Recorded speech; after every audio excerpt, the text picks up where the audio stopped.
Isipin mo to, isang bansa na kilala sa pagiging tahimik, disiplinado, at high-tech, pero may kakayahang gumawa ng libu-libong nuclear bomb kung gugustuhin nila. Oo, pinag-uusapan natin ang Japan. Pero gaano ba ito kay-toto? At kung kaya nga ng Japan, bakit hindi pa sila gumagawa?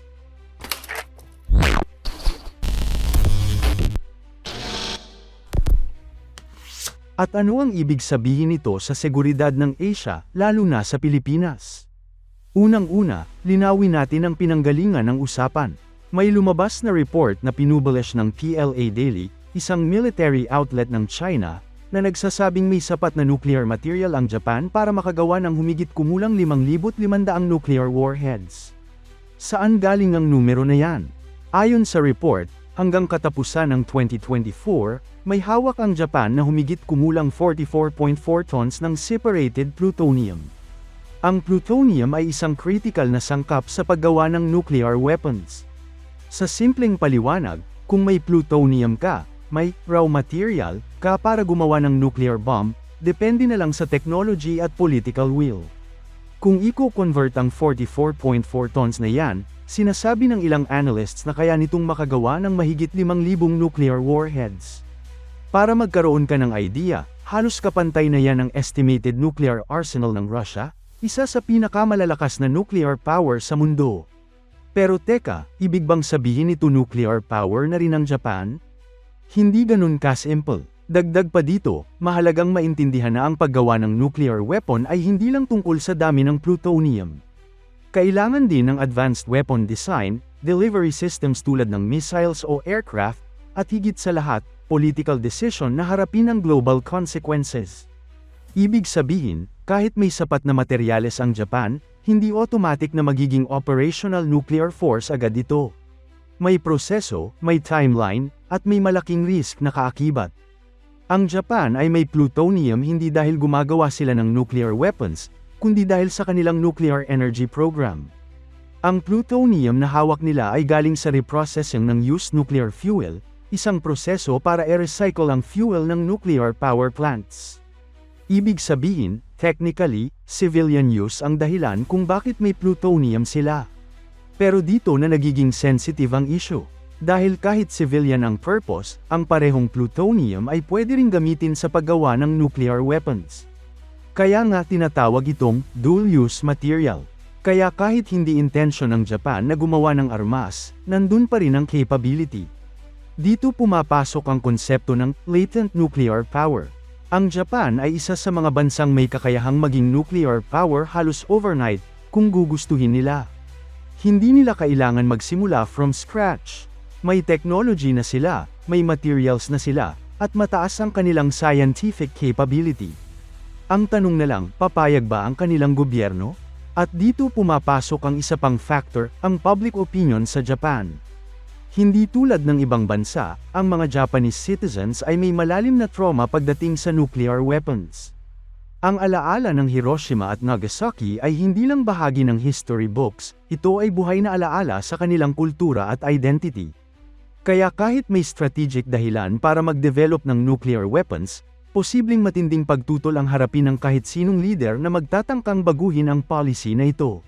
Simula pa noong Cold War, mahigpit na sinusunod ng Japan ang tinatawag na 3 non-nuclear principles. Hindi sila magpoposes ng nuclear weapons. Hindi sila gagawa ng nuclear weapons. Hindi sila magpapapasok ng nuclear weapons sa kanilang teritoryo.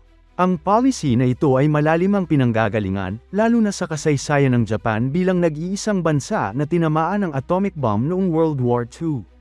Hanggang ngayon, malakas pa rin ang anti-nuclear sentiment sa kanilang population. Ngayon, bakit biglang uminit ang issue? Simple lang, tumataas ang tensyon sa Asia. Una, lumalakas ang military capability ng China, lalo na sa South China Sea at Taiwan Strait. Pangalawa, nandyan ang banta ng North Korea na patuloy na nagtetest ng missiles at nuclear weapons. At pangatlo, nag-i-increase ang defense spending ng Japan. Nagmo-modernize sila ng kanilang military, kasama na ang long-range missiles at advanced defense systems. Dahil dito, may mga analysts na nagtatanong, paano kung dumating ang punto na kailangan ng Japan ng nuclear deterrent? May ilan ding eksperto ang nagsasabi na hindi kailangang gumawa ng sariling nuclear weapons ang Japan para magkaroon ng deterrence. Sa halip, pwede nilang palakasin ang tinatawag na extended deterrence, kasama ang United States, kung saan mas pinaigting na military cooperation, joint exercises, at deployment ng advanced systems ang nagsisilbing panangga laban sa banta.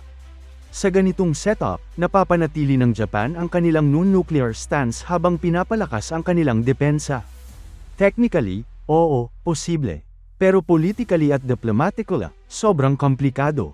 Una, miyembro ang Japan ng Treaty on the Non-Proliferation of Nuclear Weapons o NPT. Nangangako ang mga bansang kasapi na hindi sila gagawa o magpapalaganap ng nuclear weapons.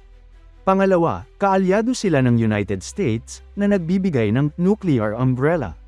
Ibig sabihin, protektado ang Japan ng nuclear deterrence ng US, kaya hindi nila kailangan gumawa ng sarili nilang armas. Pangatlo, kung magde-decide ang Japan na gumawa ng nuclear weapons, siguradong magkakaroon ito ng malawakang backlash mula sa international community, lalo na sa Asia. Hindi nakakagulat na China ang unang naglabas ng ganitong report. Para sa Beijing, ang ideya na may capability ang Japan na gumawa ng libu-libong nuclear weapons ay isang malaking concern. Lalo na't may historical tensions na ang dalawang bansa. Sa perspective ng China, kahit hindi pa gumagawa ng nuclear weapons ang Japan, ang simpleng pagkakaroon ng materials at technology ay isang potential threat na. Kaya ang ganitong report ay pwedeng tingnan bilang bahagi ng information warfare, pagbibigay ng pressure o paghubog ng public opinion. Sa modernong panahon, hindi lang armas ang ginagamit sa laban, kasama na rin ang impormasyon.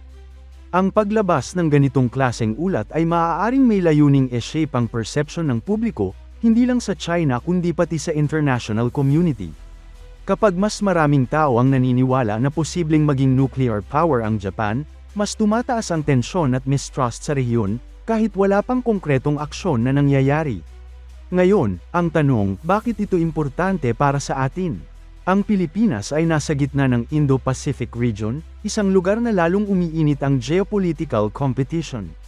Kung sakaling magbago ang policy ng Japan at pumasok sila sa nuclear club, magbabago ang balance of power sa buong region. Maaaring magkaroon ng chain reaction, kung saan ang ibang bansa ay mag-iisip din na mag-develop ng sarili nilang nuclear capability. At para sa Pilipinas, na umaasa sa alliances at international law, mas magiging komplikado ang security environment. Dagdag pa rito, maaaring maapektuhan ang defense strategy ng Pilipinas. Kung mas lalong mag-iinit ang arms race sa Asia, mapipilitan ang mas maliliit na bansa na mag-adjust, maaaring sa pamamagitan ng mas malakas na alliances, pagtaas ng defense budget, o pagkuha ng mas advanced na military equipment. Ibig sabihin, ang usapin ng nuclear capability ng Japan ay hindi lang isyu ng dalawang bansa, ito ay may ripple effect sa buong rehiyon, kasama na tayo. Pero kailangan din nating maging realistiko. Sa ngayon, walang indikasyon na balak ng Japan na gumawa ng nuclear weapons. Ang kanilang defense policy ay nananatiling defensive at aligned sa kanilang constitution. Ang mga ganitong report ay kadalasang what-if scenario, posibilidad, hindi kasalukuyang realidad. Sa huli, may kakayahan ang Japan na gumawa ng libu-libong nuclear bomb base sa kanilang plutonium stockpile. Pero ang tunay na tanong ay hindi, kaya ba nila? Ang mas mahalagang tanong ay, gagawin ba nila? At sa ngayon, malinaw ang sagot, hindi. Pero sa mundo ng geopolitics, ang lahat pwedeng magbago.